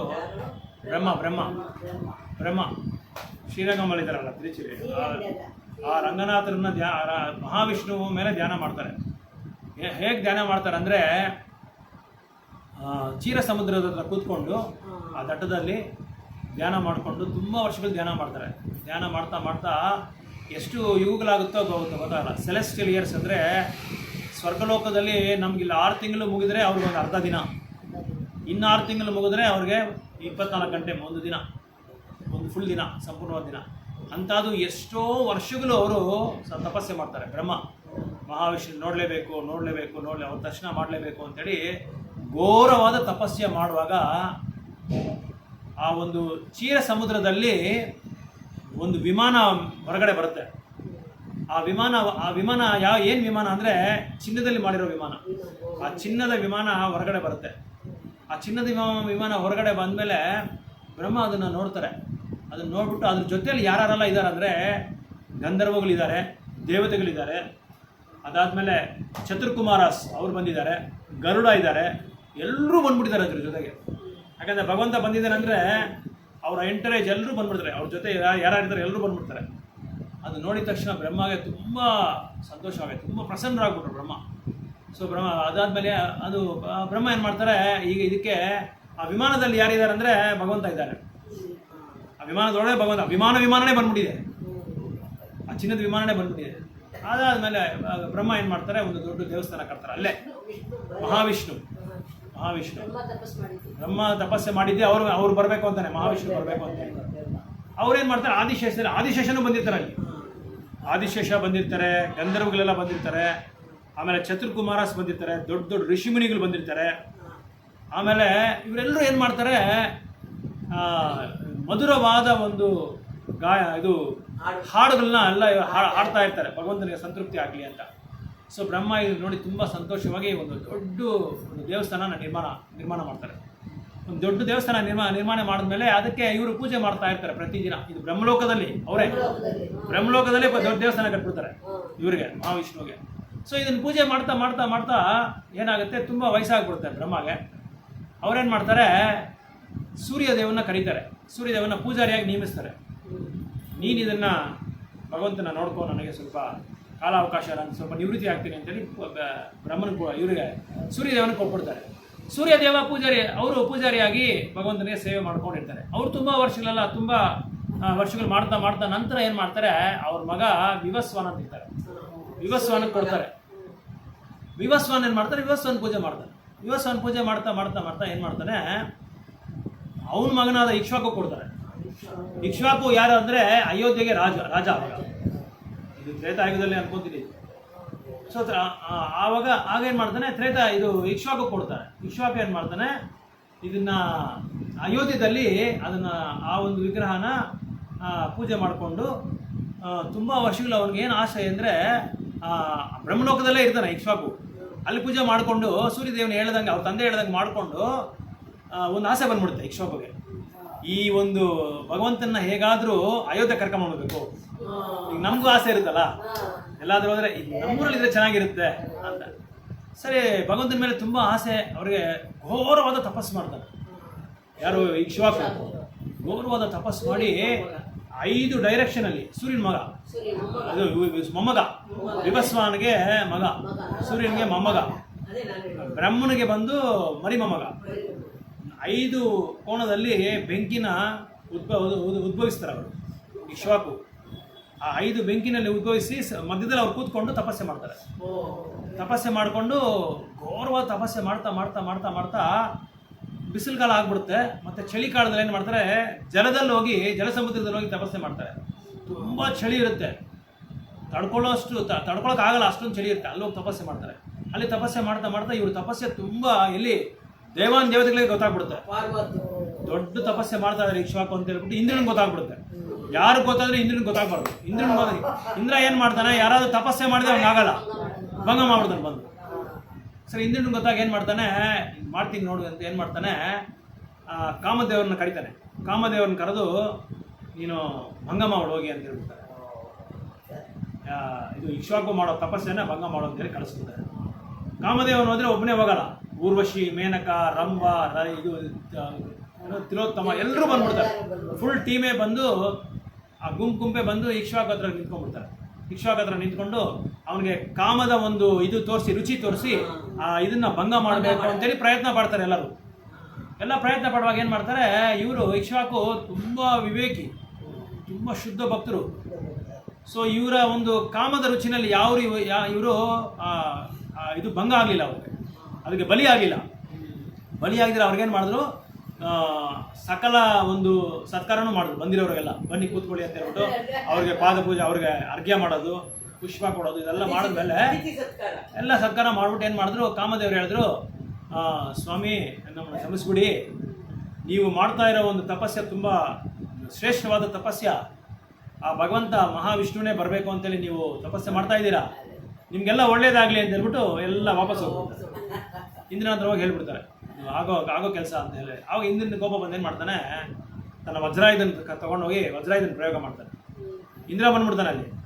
ಇಂದ್ರ ಬಂದು ವಜ್ರಾಯುಧನ ಪ್ರಯೋಗ ಮಾಡಿ ಇಕ್ಷ್ವಾಕುನ ಏನಾದರೂ ವಧ ಮಾಡೋಣ ಅಂತ ನೋಡುವಾಗ ಇದು ರಂಗನಾಥನ್ ಗೊತ್ತಾಗ್ಬಿಡುತ್ತೆ. ಆದಿಶೇಷನ ಮೇಲೆ ಮಲ್ಕೊಂಡಿರ್ತಾರೆ. ತಕ್ಷಣ ಒಂದು ಸುದರ್ಶನ ಚಕ್ರ ಬಿಟ್ಟು ಅದಕ್ಕೆ ಅಡ್ಡಿ ಹಾಕಿ ಅದನ್ನು ವಾಪಸ್ ಕಳಿಸ್ಬಿಡ್ತಾರೆ. ಆವಾಗ ಏನಾಗುತ್ತೆ ಅಂದರೆ ಬ್ರಹ್ಮ ಗೊತ್ತಾಗ್ಬಿಡ್ತಾ ಇದೆಯಲ್ಲ. ಸೊ ಬ್ರಹ್ಮ ಗೊತ್ತಾಗಿ ಏನು ಮಾಡ್ತಾರೆ, ಬ್ರಹ್ಮ ಮತ್ತೆ ವಾಪಸ್ ಬರ್ತಾರೆ ಅಯೋಧ್ಯೆಗೆ ವಾಪಸ್ ಬಂದು ಇದು ಇವ್ರ ಹತ್ರ ಇವ್ರು ಭಗವಂತನ ಹತ್ರ ಕೇಳ್ತಾರೆ, ಸ್ವಾಮಿ ಈ ಥರ ಈ ಇಕ್ಷ್ವಾಕು ತುಂಬ ಘೋರವಾದ ತಪಸ್ಸೆ ಮಾಡ್ತಾ ಇದ್ದಾರೆ, ಅಯೋಧ್ಯಕ್ಕೆ ನಿಮ್ಮನ್ನು ಕರ್ಕೊಂಡು ಹೋಗೋದಕ್ಕೆ ಅವ್ರು ಮಾಡ್ತಾ ಇದ್ದಾರೆ, ನೀವು ಅಲ್ಲಿ ಹೋಗ್ಬಿಟ್ರೆ ನಾನು ಹೆಂಗೆ ನಿಮಗೆ ಪೂಜೆ ಮಾಡೋದು, ನಾನು ಪೂಜೆ ಮಾಡೋಕ್ಕಾಗಲ್ಲ, ಅದಕ್ಕೆ ಹೇಗಾದರೂ ನೀವು ಇಲ್ಲೇ ಇರ್ಬೇಕು, ನೀವು ಹೋಗ್ಬಾರ್ದು ಅಂತ ಕೂತು ಬ್ರಹ್ಮನಿಗೆ ಒಂದು ಇದಾಗ್ಬಿಡುತ್ತೆ, ನನಗೆ ಸೇವೆ ಇಲ್ದಿರ ಆಗ್ಬಿಡುತ್ತಲ್ಲ, ಭಗವಂತನ ಸೇವೆ ಮಾಡಿದ್ರೆ ಆಗ್ಬಿಡುತ್ತಲ್ಲ ಅಂತ. ನೋಡಿ ಭಕ್ತರನವರು ಭಗವಂತನ ಸೇವೆ ಮಾಡೋದಕ್ಕೆ ಕಾಯ್ತಾ ಇರ್ತಾರೆ ಅವರು, ತಪ್ಪುಡ್ದಂತ ಮಾಡ್ತಾನೆ ಆ ಒಂದು ಆಸೆನಲ್ಲಿ ಕೇಳ್ತಾರೆ. ಆವಾಗ ಇವರು ರಂಗನಾಥರು ಹೇಳ್ತಾರೆ, ನೀನು ಅದ್ರ ಬಗ್ಗೆ ಏನು ಚಿಂತೆ ಬೀಳ್ಬೇಡ, ನಿನ್ನ ಒಂದು ಸಮಯದಲ್ಲಿ ನಾನು ಇಲ್ಲೇ ಇರ್ತೀನಿ, ಬ್ರಹ್ಮಮುಹೂರ್ತದಲ್ಲಿ ನೀನು ನನಗೆ, ಅದೇ ಬ್ರಹ್ಮಮುಹೂರ್ತ. ಆ ಬ್ರಹ್ಮಮುಹೂರ್ತ ಅಂದರೆ ಏನು ಅಂದರೆ ಸೂರ್ಯ ಉದಯ ಆಗೋದಕ್ಕೆ ಮುಂದೆ 1.5 ಗಂಟೆ ಬ್ರಹ್ಮ ಮುಹೂರ್ತ ಅಂತ ಹೇಳುತ್ತೆ. 4:15 ಒಂದೊಂದು ದಿನ ಒಂದೊಂದು ಚೇಂಜ್ ಆಗುತ್ತೆ, ಒಂದಿನ 4:30, ಒಂದಿನ 4:35 ಆ ಥರ ಚೇಂಜ್ ಆಗ್ತಾ ಇರುತ್ತೆ. 5 ನಿಮಿಷ 10 ನಿಮಿಷ ಇಲ್ಲ. ಸೂರ್ಯ ಎಷ್ಟೊತ್ತು ಉದಯ ಆಗ್ತಾನೆ, 6 ಗಂಟೆಗೆ ಉದಯ ಆಗ್ತಾನೆ, ಇಲ್ಲಾಂದ್ರೆ 6:10 ಇರ್ಬೋದು, ಇಲ್ಲ 6:05 ಇರ್ಬೋದು. ಆ ಉದಯ ಆಗೋಕ್ಕೆ 1.5 ಗಂಟೆ ಮುಂದೆ ಅಷ್ಟೇ, ಬೇರೆ ಏನಿದೆ, ಅದೇ ಬ್ರಹ್ಮ ಮುಹೂರ್ತ. ಸರಿ, ನಿನ್ನ ಸಮಯದಲ್ಲಿ ಕರೆಕ್ಟಾಗಿ ನಾನು ಇಲ್ಲೇ ಇರ್ತೀನಿ, ಅದಾದ್ಮೇಲೆ ಏನು ಮಾಡ್ತೀನಿ, ಇದಕ್ಕೆ ಹೋಗ್ತು ಅಯೋಧ್ಯೆ ಕೊಟ್ಟೋಗ್ತೀನಿ. ಅಲ್ಲಿ ಹೋಗುವಾಗ ಏನಾಗುತ್ತೆ, ನೀನು ಮತ್ತೆ ರಾತ್ರಿ ನನ್ನ ಸೇವೆ ನೀನು ನೈವೇದ್ಯ ಮಾಡೋ ಕರೆಕ್ಟಾಗಿ ನಾನು ಇಲ್ಲಿ ಬಂದ್ಬಿಡ್ತೀನಿ. ಯಾಕಂದ್ರೆ ಎಷ್ಟೋ ಯುಗಾಂತಗಳು ಚೇಂಜ್ ಆಗ್ಬಿಡ್ತಲ್ವಾ, ಬ್ರಹ್ಮನ ಒಂದು ದಿನ ಬಂದು ತುಂಬಾ ದೀರ್ಘಕಾಲ, ಆ ಟೈಮ್ ಕರೆಕ್ಟಾಗಿ ನಾನು ಇಲ್ಲಿ ಬಂದ್ಬಿಡ್ತೀನಿ, ಆ ಸಮಯಕ್ಕೆ ನಾನು ಇಲ್ಲಿ ಬಂದ್ಬಿಡ್ತೀನಿ, ಮತ್ತೆ ನಿನ್ನ ಸೇವೆ ನಾನು ಸ್ವೀಕಾರ ಮಾಡ್ತೀನಿ ಅಂತಂದ್ರೆ, ಇದು ಒಳ್ಳೆ ಐಡಿಯಾ, ಕರೆಕ್ಟ್, ನೀವು ಹೋಗ್ಬಿಟ್ಟು ಬನ್ನಿ, ಆದರೆ ನನ್ನ ಸೇವೆ ಮಾತ್ರ ನಾನು ತಪ್ಪಿಸ್ಕೊಳ್ಳೋಲ್ಲ, ನೀವು ಬರಲೇಬೇಕು ಅಂತೇಳಿ. ಆಯ್ತು, ಕರೆಕ್ಟಾಗಿ ನೀನು ಪೂಜೆ ಮಾಡೋದಕ್ಕೆ, ನೀನು ನೈವೇದ್ಯ ಮಾಡೋದಕ್ಕೆ ನಾನು ಮಿಸ್ ಆಗಲ್ಲ, ಕರೆಕ್ಟಾಗಿ ಬರ್ತೀನಿ ಅಂತ ಹೇಳ್ಬಿಟ್ಟು ಸೀದಾ ಇಕ್ಷ್ವಾಕು ಹತ್ರ ಹೋಗ್ಬಿಡ್ತಾರೆ. ಇಕ್ಷ್ವಾಕು ಏನು ಮಾಡ್ತಾರೆ, ಅಯೋಧ್ಯೆಗೆ ಕರ್ಕೊಂಡ್ಬಂದ್ಬಿಡ್ತಾರೆ. ಅಯೋಧ್ಯೆ ಯಾಕಂದ್ರೆ ಇವ್ರು ಮಾಡಿರೋ ಒಂದು ತಪಸ್ಸಿಗೆ ತುಂಬ ಮೆಚ್ಕೊಂಡ್ಬಿಡ್ತಾರೆ, ಪ್ರಸನ್ನರಾಗ್ಬಿಡ್ತಾರೆ ಭಗವಂತ. ಅದೇ ಇಲ್ಲಿ ವರ್ಣಾಶ್ರಮ ಧರ್ಮನೂ ಅದೇ, ನಾವು ಮಾಡೋ ಪ್ರತಿಯೊಂದು ಸೇವೆ ಭಗವಂತನ ಸಂತೃಪ್ತಿ ಆಗಬೇಕು, ನಾವು ಸಂತೃಪ್ತಿ ಆಗಲ್ಲ, ಭಗವಂತನ ಸಂತೃಪ್ತಿ ಆಗಬೇಕು. ಸರಿ, ಇವರು ಅಯೋಧ್ಯೆಯಲ್ಲಿ ದೊಡ್ಡ ದೇವಸ್ಥಾನ ಕಟ್ತಾರೆ ಇವರು ಇಕ್ಷ್ವಾಕು.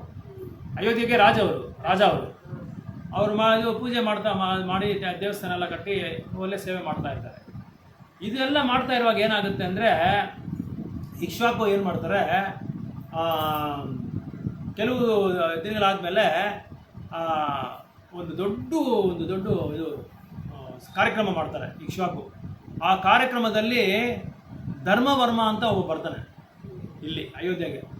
ಆ ಧರ್ಮವರ್ಮ ಬರುವಾಗ ಏನಾಗುತ್ತೆ ಅಂದರೆ, ಧರ್ಮವರ್ಮ ಬರಲ್ಲ, ಇವ್ರೇನು ಮಾಡ್ತಾರೆ, ಇವ್ರು ಆದಮೇಲೆ ಇಕ್ಷ್ವಾಕು ಆದಮೇಲೆ ರಾಮಚಂದ್ರ ಇವ್ರು ದಶರಥ ಬರ್ತಾರೆ, ದಶರಥ ಪೂಜೆ ಮಾಡ್ಕೊಂಡಿರ್ತಾರೆ, ಅದನ್ನು ರಾಮಡ್ತಾರೆ. ಆಮೇಲೆ ದಶರಥ ಆದಮೇಲೆ ಇವ್ರು 4 ಜನ, ರಾಮಚಂದ್ರ ಮೂರ್ತಿ, ಲಕ್ಷ್ಮಣ, ಇವರು ಬರ್ತಾರೆ, ಇವರೆಲ್ಲ ಮಾಡ್ತಾ ಇರ್ತಾರೆ. ಇವರೆಲ್ಲ ಮಾಡುವಾಗ ಇವರು ಆಮೇಲೆ ವನವಾಸಕ್ಕೆ ಹೋಗ್ಬಿಡ್ತಾರಲ್ಲ, ಇವ್ರು ವನವಾಸಕ್ಕೆ ಹೋದ್ಮೇಲೆ ಭಗವಂತ ರಾಮ ಏನು ಮಾಡ್ತಾನೆ, ಲಂಕೆಗೆ ಹೋಗಿ ರಾವಣನ ವಧೆ ಮಾಡಿ ಸೀತೆನ ಕರ್ಕೊಂಡು ಹೋಗ್ಬಿಡ್ತಾರಲ್ಲ, ಅದಕ್ಕೆ ವಧ ಮಾಡುವಾಗ ಲಂಕೆನಲ್ಲಿ ವಿಭೀಷಣ ಇರ್ತಾನೆ, ಆ ವಿಭೀಷಣ ಜೊತೆ ಕರ್ಕೊಂಡ್ಬಿಡ್ತಾನೆ ಅಯೋಧ್ಯೆಗೆ ರಾಮ. ಆ ವಿಭೀಷಣ ಕರ್ಕೊಂಬಂದು ಅಯೋಧ್ಯೆನಲ್ಲಿ ಇಟ್ಕೊಂಡ್ಬಿಡ್ತಾನೆ ರಾಮ. ಅಯೋಧ್ಯೆಯಲ್ಲಿರುವಾಗ ರಾಮ ಇವರಿಗೆ ಪೂಜೆ ಮಾಡ್ತಾ ಇರ್ತಾರೆ, ರಂಗನಾಥನಿಗೆ. ಅದನ್ನ ವಿಭೀಷಣ ನೋಡಿ ತುಂಬ ಇಷ್ಟ ಆಗೋಗ್ಬಿಡ್ತಾರೆ ವಿಭೀಷಣಿಗೆ, ರಂಗನಾಥನ ನೋಡ್ಕೊಂಡು. ಆ ರಾಮನ ಜೊತೆಲೆ ಮಾಡ್ಕೊಂಡಿರುವಾಗ ರಾಮ ಒಂದಿನ ಕರೀತಾನೆ, ನೋಡಪ್ಪ ನೀನು ಬಂದಿದ್ದು ಕೆಲಸ ಆಗೋಯ್ತು, ನೀನು ಲಂಕೆಗೆ ಹೋಗಿ ನೀನು ರಾಜ್ಯಭಾರ ಮಾಡು, ನೀನು ರಾಜನ್ ಮಾಡ್ತೀನಿ ಅಂತ ಹೇಳ್ತಾರೆ. ನನಗೆ ಅದರಲ್ಲಿ ಯಾವುದರಲ್ಲಿ ಆಸಕ್ತಿ ಇಲ್ಲ, ನನಗೆ ಅದು ಬೇಡ, ನಿನಗೆ ಸೇವೆ ಮಾಡ್ಕೊಂಡಿರ್ತೀನಿ, ನಿನಗೆ ಸೇವೆ ಮಾಡ್ಕೊಂಡು ನಾನು ಈ ರಂಗನಾಥನ ಸೇವೆ ಮಾಡ್ಕೊಂಡಿರ್ತೀನಿ, ನನಗೆ ಆ ಒಂದು ಇದು ಕೊಟ್ಟರೆ ಸಾಕು. ಆವಾಗ ರಾಮಚಂದ್ರ ಮೂರ್ತಿ ಹೇಳ್ತಾರೆ, ಇಲ್ಲ ಆ ಥರ ಆಗಲ್ಲ, ಲಂಕೆನಲ್ಲಿ ಪ್ರಜೆಗಳಿಗೆ ನೀನು ಅಲ್ಲಿ ಭಕ್ತಿ ಸೇವೆ ಅನ್ನೋದನ್ನ ಅವ್ರಿಗೆ ಶಿಕ್ಷಣ ಕೊಡಬೇಕು, ರಾಜ್ಯನೂ ಪರಿಪಾಲನೆ ಮಾಡಬೇಕು, ನೀನು ಏನು ಮಾಡ್ತೀಯಾ, ನನಗೂ ಈ ಒಂದು ಮೂರ್ತಿಗೆ ಏನು ವ್ಯತ್ಯಾಸ ಇಲ್ಲ, ಯಾಕಂದರೆ ವಿಭೀಷಣ್ಗೆ ರಾಮ ಅಂದರೆ ಪ್ರಾಣ, ಅದಕ್ಕೆ ನೀನೇನು ಮಾಡ್ತೀಯಾ, ಇದು ನೀನು ತೊಗೊಂಡೋಗು ಅಂತ ಆ ರಂಗನಾಥನ್ನ ಇವ್ರು ಕೊಟ್ಬಿಡ್ತಾರೆ. ವಿಭೀಷಣ್ ತೊಗೊಂಡು ಹೋಗ್ತಾ ಇರ್ತಾನೆ, ಅಯೋಧ್ಯೆಯಿಂದ ಈ ಲಂಕೆಗೆ ಬರ್ತಾ ಇರ್ತಾನೆ. ಸೊ ಲಂಕೆಗೆ ಬರ್ತಾ ಇರುವಾಗ ಏನಾಗುತ್ತೆ ಅಂದರೆ, ಚಂದ್ರಪರ್ಣಿ ಅಂತ ಒಂದು ನದಿ ಇದೆ ಅಲ್ಲಿ, ಕಾವೇರಿ ಹತ್ರ, ಶ್ರೀರಂಗಂ ಹತ್ರ ಒಂದು ದೊಡ್ಡ ನದಿ ಇದೆ. ಇದು ಕಾವೇರಿ ನದಿ ಎರಡು ಮಧ್ಯದಲ್ಲಿ ಒಂದು ಬರುತ್ತೆ, ಚಂದ್ರಪರ್ಣಿ ಅಂತ ಒಂದು ಸ್ಥಳ ಬರುತ್ತೆ. ಆ ಒಂದು ಸ್ಥಳದಲ್ಲಿ ಬೆಳಗಿನ ಕಾರ್ಯಕ್ರಮಗಳು ಮಾಡಬೇಕು ಅಂತೇಳಿ ಭಗವಂತನ ಅಲ್ಲಿ ಇಡ್ತಾರೆ. ಅಲ್ಲಿ ಇಟ್ಬಿಟ್ಟು ವಿಭೀಷಣ ಅಲ್ಲಿ ಇಟ್ಬಿಟ್ಟು ಸ್ನಾನ ಮಾಡಿಕೊಂಡು ಅವರ ಮಂತ್ರಗಳೆಲ್ಲ ಇರ್ತಲ್ಲ, ಮಂತ್ರ ಜಪ ಅದೆಲ್ಲ ಮಾಡಿಕೊಂಡು, ಆಮೇಲೆ ಬ್ರಹ್ಮ ಅವಾಗ ಹರಿನಾಮ ಜಪ ಮಾಡ್ತಾರೆ. ರಂಗನಾಥನ್ ಬರಬೇಕು ಅಂತ ಭಗವಂತನ ನಾಮ ಜಪ ಮಾಡ್ತಾರೆ. ರಂಗನಾಥನ ಮೇಲೆ ನಾಮ ಜಪ ಮಾಡ್ತಾರೆ. ಓಂ ಶ್ರೀ ರಂಗನಾಥಾಯ ನಮಃ ಅಂತೇಳಿ ನಾಮ ಜಪ ಮಾಡ್ತಾರೆ. ನಾಮದಲ್ಲಿ ನೋಡಿ, ನಾಮ ಉಚ್ಚಾರಣೆ ಮಾಡಿ ಅದಕ್ಕೆ ಕರೆಸ್ಕೊಂಡ್ಬಿಟ್ರು ಅವ್ರು ಭಗವಂತ. ಅಂದ್ರೆ ಏನ್ ಅರ್ಥ ನಮ್ಗೆ? ನಾವು ನಾಮದಲ್ಲೇ ಭಗವಂತನ ಕರೆಸ್ಕೋಬಹುದು. ಭಗವಂತ ಹಾಜರ ಆಗ್ಬಿಡ್ತಾರೆ. ಸೊ ಆದರೆ ಆ ಥರ ಅವರು ಅವ್ರ ಕಾರ್ಯಕ್ರಮಗಳೆಲ್ಲ ಬೆಳಗಿನ ಕಾರ್ಯಕ್ರಮ ಮುಗಿಸ್ಕೊಂಡು ಮತ್ತೆ ಇವರು ತಗೊಂಡು ಹೋಗುವಾಗ ಏನಾಗುತ್ತೆ ಅಂದರೆ, ಚೋಳರಾಜ ಅಲ್ಲಿ ಪರಿಪಾಲನೆ ಮಾಡ್ತಾ ಇರ್ತಾನೆ ಆ ಜಾಗದಲ್ಲಿ. ಆ ಚಂದ್ರಪರ್ಣಿ ಅಂತ ಒಂದು ಜಾಗದಲ್ಲಿ ಚೋಳರಾಜ, ಅವನ ಹೆಸರು ಏನಂದ್ರೆ ಧರ್ಮವರ್ಮ ಅಂತ ಹೆಸರು. ಆ ಧರ್ಮವರ್ಮ ಏನು ಮಾಡ್ತಾನೆ, ಭಗವಂತನ ನೋಡಿದ ತಕ್ಷಣ ತುಂಬ ಸಂತೋಷ ಆಗ್ಬಿಡುತ್ತೆ ಅವನಿಗೆ. ತುಂಬ ಸಂತೋಷ ಆಗ್ಬಿಟ್ಟು ವಿಭೀಷಣಿಗೆ ಹೇಳ್ತಾರೆ, ವಿಭೀಷಣ ಏನೋ ನೀನು ನನ್ನ ರಾಜ್ಯಕ್ಕೆ ನೀನು ಭಗವಂತನ ಕರ್ಕೊಂಬಂದಿದ್ಯಾ, ಇಲ್ಲಿ 9 ದಿನ ಈ ರಂಗನಾಥನಿಗೆ ಒಂದು ಸೇವೆ ನಡಿಬೇಕು, ಅದು ನಿನ್ನಿಂದನೇ ಆಗ್ಬೇಕದು. ಅದಕ್ಕೆ ನೀನೇನು ಮಾಡ್ತೀಯ, 9 ದಿನ ಇಲ್ಲೇ ಇದ್ಬಿಡು. 9 ದಿನ ಇಲ್ಲೇ ಇದ್ಬಿಟ್ಟು ಆಮೇಲೆ ನೀನು ಕರ್ಕೊಂಡು ಹೋಗ್ಬಿಡು ಲಂಕೆಗೆ ಅಂತ ಹೇಳ್ಬಿಟ್ಟು ಒಂದು ಐಡಿಯಾ ಆಗ್ತಾನೆ ಧರ್ಮವರ್ಮ. ಯಾಕಂದರೆ ಧರ್ಮವರ್ಮ ಇದಕ್ಕೆ ಮುಂದೆ ಭಗವಂತನ ನೋಡಿದ ತಕ್ಷಣ ಏನು ಮಾಡ್ತಾನೆ, ನನ್ನ ಒಂದು ಚೋಳ ರಾಜ್ಯಕ್ಕೆ ಭಗವಂತನ ಬರಬೇಕು ಅಂತೇಳಿ ಆಸೆ ಬಿಡ್ತಾನೆ. ಅವನು ತಪಸ್ಸೆ ಮಾಡ್ತಾನೆ ಧರ್ಮವರ್ಮ, ಘೋರವಾದ ತಪಸ್ಸೆ ಮಾಡ್ತಾನೆ, ಭಗವಂತನ ಬರಲೇಬೇಕು ಅಂತೇಳಿ. ಆವಾಗ ರಾಮಚಂದ್ರಮೂರ್ತಿ ಇದೆಲ್ಲ ಪ್ಲಾನ್ ಇದು ಮನಸ್ಸಲ್ಲಿ ಇಟ್ಕೊಂಡಿರ್ತಾರೆ. ಸರ್ 9 ದಿನ ಸೇವೆ ಮಾಡ್ತಾರೆ. 9 ದಿನ ಸೇವೆ ಮಾಡ್ತಾ ಏನಾಗುತ್ತೆ ಅಂದರೆ, ಧರ್ಮವರ್ಮ ಹೇಳ್ತಾನೆ, ವಿಭೀಷಣ, ಅದು ರಾಮಚಂದ್ರಮೂರ್ತಿ ಹೇಳ್ತಾರೆ, ವಿಭೀಷಣ ನೀನು ಲಂಕೆಗೆ ಹೊರಟೋಗು, ಯಾಕಂದರೆ ನೀನು ರಾಜ್ಯಭಾರ ಮಾಡಬೇಕು. ಇಲ್ಲಿ ಧರ್ಮವರ್ಮ ಒಂದು ತುಂಬ ಸಂತೋಷ ಆಗ್ಬಿಟ್ಟಿದೆ. ಅವನ ಸೇವೆ ನಾನು ಸ್ವೀಕಾರ ಮಾಡಿದ ಆದಮೇಲೆ ನಂಗೆ ತುಂಬ ಇಷ್ಟ ಆಗೋಯ್ತು, ನಾನು ಇಲ್ಲೇ ಇದ್ಬಿಡ್ತೀನಿ ಅಂತ ಭಗವಂತ ಹೇಳ್ತಾನೆ. ಆವಾಗ ವಿಭೀಷಣ ಹೇಳ್ತಾನೆ, ಇಲ್ಲ ನೀವು ಬರಲೇಬೇಕು, ಖಂಡಿತ ನಿಮ್ಮನ್ನು ಬಿಟ್ಟು ನಾನು ಇರಲ್ಲ, ನಾನು ಇಲ್ಲೇ ಇದ್ಬಿಡ್ತೀನಿ ಅಂತ ಹೇಳ್ತಾರೆ ವಿಭೀಷಣ. ಆಗ ಭಗವಂತ ಹೇಳ್ತಾರೆ, ಇಲ್ಲ ನೀನು ಇಲ್ಲೇ ಇರಬೇಡ, ನೀನು ಲಂಕೆಗೆ ಹೋಗು, ನಿನ್ನ ಲಂಕೆಯಿಂದನೇ ನೀನು ಸೇವೆ ಮಾಡ್ಬೋದು. ಆ ಥರ ನಾನು ನಿನ್ನ ಒಂದು ಡೈರೆಕ್ಷನ್, ನಿನ್ನ ದಿಸೆನಲ್ಲೇ ನಾನು ತಿರುಗಿಕೊಂಡಿರ್ತೀನಿ. ನಿನಗೆ ಕಾಣೋ ಥರ, ನಿನಗೆ ದರ್ಶನ ಕಾಣೋ ಥರ ನಾನು ನಿನಗೆ ಯಾವಾಗಲೂ ದರ್ಶನ ಕೊಡ್ತಾ ಇರ್ತೀನಿ. ನೀನು ಲಂಕೆಯಿಂದ ನಿಂತ್ಕೊಂಡ್ರೆ ನಾನು ನೋಡ್ಬೋದು, ನೀನು ಆ ಒಂದು ಡೈರೆಕ್ಷನಲ್ಲಿ ನಾನು ನಿಂತ್ಕೊತೀನಿ, ಆ ಒಂದು ದಿಶೆನಲ್ಲಿ ನಾನು ನಿಂತ್ಕೊತೀನಿ ಅಂತೇಳಿ ವಿಭೀಷಣ ಹಂಗಾದ್ರೆ ಪರವಾಗಿಲ್ಲ ನಾನು ಹೋಗ್ತೀನಿ ಅಂತ ಹೇಳ್ಬಿಟ್ಟು, ಇವಾಗ ರಂಗನಾಥನ ಮಲ್ಕೊಂಡಿರೋದು ಅದೇ ಥರನೇ. ಅವ್ರು ಯಾರು ನೋಡ್ತಾ ಇದ್ದಾರೆ ಅಂದರೆ ವಿಭೀಷಣ ನೋಡ್ತಾ ಇದ್ದಾರೆ, ಲಂಕೆನೇ ನೋಡೋ ಥರ ಅವರು ದರ್ಶನ ಕೊಡ್ತಾ ಇದ್ದಾರೆ. ಇವಾಗಲೂ ವೈಕುಂಠ ಏಕಾದಶಿ ಇದು ರಾತ್ರಿ ಟೈಮಲ್ಲಿ ಎಲ್ಲ ದೇವತೆಗಳು ಬಂದು ಇವಾಗಲೂ ಮಾಡ್ತಾರಂತೆ, ಸೇವೆ ಮಾಡ್ಕೊಂಡು ಹೋಗ್ತಾರೆ ಭಗವಂತನಿಗೆ, ರಂಗನಾಥನಿಗೆ ಎಲ್ಲ ದೇವತೆಗಳು ಬರ್ತಾರಂತೆ. ಸರಿ, ಆಮೇಲೆ ವಿಭೀಷಣ ಹೊರಟೋದ್ಮೇಲೆ ಈ ಚೋಳವರ್ಮ ಏನು ಮಾಡ್ತಾನೆ, ಹೆಂಗೋ ಅವ್ರಿಗೆ ಅಲ್ಲಿ ವಿಭೀಷಣ ಬರುವಾಗ ಅಲ್ಲಿ ಇಟ್ಟಿರ್ತಾರ ರಂಗನಾಥನ, ಅಲ್ಲಿ ಒಂದು ದೊಡ್ಡ ದೇವಸ್ಥಾನ ಕಟ್ಬಿಡ್ತಾರೆ. ಅದೇ ಶ್ರೀರಂಗ. ಚೋಳರಾಜ ಕಟ್ಟಿರೋದು ಧರ್ಮವರ್ಮ ಅಂತ ಅವ್ರ ಹೆಸರು. ಅವರೇ ಕಟ್ಟಿರೋದು ಆ ದೇವಸ್ಥಾನ. ಆ ಥರ ಬಂದರು ಅವರು ಬ್ರಹ್ಮಲೋಕದಿಂದ ಅಯೋಧ್ಯೆಗೆ ಬಂದು, ಅಯೋಧ್ಯೆಯಿಂದ ಶ್ರೀರಂಗಕ್ಕೆ ಅವ್ರು ಬಂದರು. ಧರ್ಮವರ್ಮನ ಒಂದು ಆಸೆಯಿಂದ, ಭಕ್ತಿ ಸೇವೆಯಿಂದನೂ ದೇವರು ಉಯ್ಯಾಲೆ ಕಡೆಗೆ ಹೋಗ್ತಾ ಇದ್ರು. ನಮ್ಮ ಕೈಯಲ್ಲಿ ಆಗಿದ್ರೆ ಏನು ಮಾಡೋದು? ಏನು ಕೂತ್ಕೊಂಡಿರೋ ಜಾಗದಲ್ಲೇ ಭಗವಂತ ನಾಮ ಹೇಳಿದ್ರೆ ರಂಗನಾಥನೇ ಬಂದ್ಬಿಡ್ತಾನೆ. ಇಲ್ಲಿ ನಾಮಕ್ಕೆ ರೂಪಕ್ಕೆ ಏನು ವ್ಯತ್ಯಾಸ ಇಲ್ಲ. ಯಾವ್ದ್ರ ಕೆಳಗಡೆ ನಾಮ ಹೇಳ್ತಾ ಇದ್ರೆ ನೀನ್ ಎಲ್ಲ ಬ್ರಹ್ಮಾಂಡನೂ ಓದಂಗೆ, ನಾಮ ಹೇಳ್ತಾ ಇದ್ರೆ ಬ್ರಹ್ಮಾಂಡನೇ ಸುತ್ತದಂಗೆ, ವೈಕುಂಠನೇ ಸುತ್ತದಂಗೆ. ನೀನು ವೈಕುಂಠದಲ್ಲೇ ಇದ್ದಂಗೆ. ತೃಪ್ತಿ ಇಲ್ಲ ಅಂದ್ರೆ ನಿನ್ ನಾಮದಲ್ಲಿ ರುಚಿ ಇಲ್ಲ ಅಂತ ಅರ್ಥ. ನಾಮದಲ್ಲಿ ರುಚಿ ಇರೋರು ಅದೆಲ್ಲ ನೋಡ್ಬೇಕು ಅಂತ ಏನೋ ಇದು ಇಲ್ಲ. ಈಗ ವೈಕುಂಠ ಏಕಾದಶಿ ಹೋಗ್ಬಿಟ್ಟು, ವೈಕುಂಠ ಏಕಾದಶಿ ದಿನ ಎಲ್ಲರೂ ಏನ್ ತಿಳ್ಕೊಂಡಿದ್ದಾರೆ ಅಂದ್ರೆ, ನೀನ್ ಹೇಳ್ದಂಗೆ ವೈಕುಂಠ ದ್ವಾರ ಹೋಗ್ಬಿಟ್ರೆ ವೈಕುಂಠ ಹೊಟ್ಟೋಗ್ತಾರೆ ಅನ್ಕೊಂಡ್ಬಿಟ್ಟಿದ್ದಾರೆ. ಶುದ್ಧವಾದ ಭಕ್ತಿ ಇದ್ರೇನೆ ಹೋಗಕ್ಕಾಗೋದು. ಆ ಶುದ್ಧವಾದ ಭಕ್ತಿ ನಾಮದಿಂದನೇ ಬರೋದು. ಕಲಿಯುಗದಲ್ಲಿ ನಾಮ ರುಚಿ ಒಂದೇ. ನಾಮ ರುಚಿ ಇದ್ದವರು, ಅದು ಅಪರಾಧ ಇಲ್ದಿರ, 10 ಅಪರಾಧಗಳು ಇಲ್ದಿರ ಯಾರು ಭಗವಂತನ ನಾಮ ಹೇಳ್ತಾರೋ ಅಂತ ಅವರು ಖಂಡಿತವಾಗಿ ಹೋಗ್ತಾರೆ. ಆ 10 ಅಪರಾಧ ಏನು ಅಂತ ತಿಳ್ಕೊಬೇಕು ಮೊದಲು. ಅದನ್ನು ತಿಳ್ಕೊಂಡು ಅರ್ಥ ಮಾಡ್ಕೊಂಡ್ರೆ ತಿರುಚಿಗೆ ಹೋಗ್ಬೇಕು ಅವಶ್ಯಕತೆ, ಶ್ರೀರಂಗಂಗೆ ಹೋಗ್ಬೇಕು, ತಿರುಪತಿಗೆ ಹೋಗೋ ಅವಶ್ಯಕತೆ ಇಲ್ಲ. ಇಲ್ಲಿ ಕೂತ್ಕೊಂಡೇ ನಾವು ಭಗವಂತ ಹತ್ರ ಹೊರಟು. ಭಗವಂತ ಏನು ಹೇಳ್ತಾರಂದ್ರೆ, ಆಚಾರ್ಯಸು ಇವರು ಋಷಿಮುನಿಗಳೆಲ್ಲ ಏನು ಹೇಳ್ತಾರೆ ಅಂದ್ರೆ, ಭಗವಂತ ನೀನು ನೋಡೋ ಥರ ನೀನು ಭಕ್ತಿ ಸೇವೆ ಮಾಡು ಅಂತ ಹೇಳ್ತಾರೆ. ಈಗ ವೈಕುಂಠ ಇದು ದೇವಸ್ಥಾನದಲ್ಲೇ ಇರ್ಬೋದು ಒಬ್ಬ, ಅಲ್ಲಿ ಇದ್ಕೊಂಡು ಬರೀ ಹೆಸರಿಗೆ ಮಾತ್ರ ಸೇವೆ ಮಾಡ್ತಾ ಇರ್ತಾನೆ ಅಂತ ಅವನ ಸೇವೆ ಸ್ವೀಕಾರ ಮಾಡಲ್ಲ ಭಗವಂತ. ಎಲ್ಲಿ ತನ್ನ ನಾಮವನ್ನು ಶುದ್ಧ ಒಂದು ಮನಸ್ಸಿಂದ ಶುದ್ಧ ಪ್ರಜ್ಞೆಯಿಂದ ಅಪರಾಧ ಇಲ್ದಿರ ಯಾರು ಭಗವಂತನ ನಾಮ ಇದು ಉಚ್ಚಾರಣೆ ಮಾಡ್ತಾನೋ ಸತತವಾಗಿ ಅಂತ ಅವನಿಗೆ ಭಗವಂತ ಅಲ್ಲೇ ಕಾಣ್ತಾನೆ. ಅಲ್ಲಿ ಹೋಗೋ ಅವಶ್ಯಕತೆನೇ ಇಲ್ಲ. ಹೋದ್ರೆ ತಪ್ಪಿಲ್ಲ, ಆಗದೆ ಇರೋ ಒಂದು ಪಕ್ಷದಲ್ಲಿ ಹೋಗ್ಲೇಬೇಕು ಅಂತ ಏನಿಲ್ಲ. ವಯಸ್ಸಾದ್ಮೇಲೆ ಏನ್ ಮಾಡೋಕ್ಕಾಗಲ್ಲ. ಅದಕ್ಕೆ ವಯಸ್ಸು ಇರೋವರೆಗೂ ನಾವ್ ಏನೇನು ಸೇವೆ ಮಾಡಿರ್ತೀರೋ ಆ ಸೇವೆ ಎಲ್ಲ ನಮ್ಗೆ ದೊಡ್ಡ ಆಸ್ತಿ, ಅದೇ ದೊಡ್ಡ ಬಂಗ್ಲೆಗಳು, ಅದೇ ನಮ್ಗೆ. ಅದು ಭಗವಂತನ ಹತ್ರ ಅಲ್ಲ, ಅದಕ್ಕೆ ನಾವು ಸೇವೆ ಮಾಡೋದು. ಅದಕ್ಕೆ ವಯಸ್ಸಿರುವಾಗ ಎಲ್ಲ ಸೇವೆ ಮಾಡ್ಕೊಳ್ಳೋದು. ಅದಕ್ಕೆ ಎಲ್ಲ ಸೇವೆ ಮಾಡಬೇಕು ಅಂದ್ರೆ ವಯಸ್ಸು ನಮ್ಮ ಶಕ್ತಿ, ನಮ್ಮ ಶರೀರದಲ್ಲಿ ಎಷ್ಟು ಶಕ್ತಿ ಇದೆಯೋ ಆ ಶಕ್ತಿ ಇರುವಾಗ ಎಲ್ಲ ಏನೇನು ಬೇಕೋ ಎಲ್ಲ ಸೇವೆ ಮಾಡಬೇಕು. ಭಗವಂತನಿಗೆ ಏನು ಸೇವೆ ಮಾಡಬೇಕು ಎಲ್ಲ ಸೇವೆ ಮಾಡ್ಕೋಬೇಕು. ವೈಕುಂಠಕ್ಕೆ ಹೋಗ್ಬೇಕು, ಶ್ರೀರಂಗಂಗೆ ಹೋಗ್ಬೇಕು, ವೈಕುಂಠ ಏಕಾದಶಿ ದೇವಸ್ಥಾನಕ್ಕೆ ಹೋಗ್ಬೇಕು, ಹೋಗು. ಆಗದೆ ಆದ್ರೆ ಏನ್ ಮಾಡ್ತೀರಾ? ಆಗಲ್ಲ. ಕೂತ್ಕೊಂಡಿರೋ ಜಾಗದಲ್ಲಿ ಭಗವಂತ, ಅದೇ ಭಗವಂತ ಏನು ಹೇಳ್ತಾ ಇದ್ದಾರೆ ಅಂದ್ರೆ ಒಂದು ಶ್ಲೋಕದಲ್ಲಿ, ಶ್ಲೋಕನೇ ನಿಮಗೆ ಗೈಡ್ ಮಾಡ್ತೀನಿ.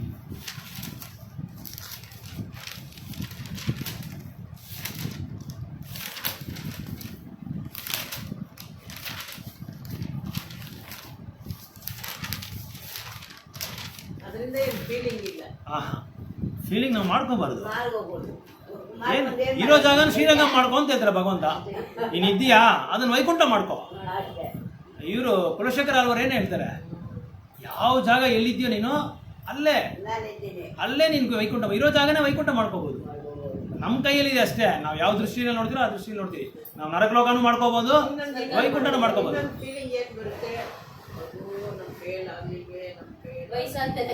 ಅದು ಅದಕ್ಕೆ ಅರಿವು, ನಾಲೆಡ್ಜ್ ಬೇಕು. ಅದಕ್ಕೆ ಆಧ್ಯಾತ್ಮಿಕವಾದ ಜ್ಞಾನದಾನ ನಾವು ಅರ್ಥ ಮಾಡ್ಕೊಬೇಕು. ಒಂದೇ ದೃಷ್ಟಿಯಲ್ಲಿ ನೋಡಬಾರ್ದು, ಹಲವಾರು ದೃಷ್ಟಿಯಲ್ಲಿ ನೋಡಬೇಕು. ಬೇರೆ ಯಾವ ಥರ ಭಕ್ತಿ ಸೇವೆ ನಾವು ಮಾಡೋಕ್ಕಾಗುತ್ತೆ ಅಂತ ನಾವು ಹುಡುಕ್ಬೇಕು. ಯಾವ ಸೇವೆ ಮಾಡ್ಬೋದು? ಭಾಗವತಂ ಓದ್ಬೋದು, ಶ್ಲೋಕ ರೆಸಿಟೇಷನ್ ಮಾಡ್ಬೋದು, ಶ್ಲೋಕಗಳು ಓದ್ಬೋದು, ಆ ಶ್ಲೋಕಕ್ಕೆ ಅರ್ಥ ತಿಳ್ಕೊಬೋದು. ಅದಾದಮೇಲೆ ಭಗವಂತನ ನಾಮರುಚಿ 64 ರೌಂಡ್ ಜಪ ಮಾಡ್ಬೋದು.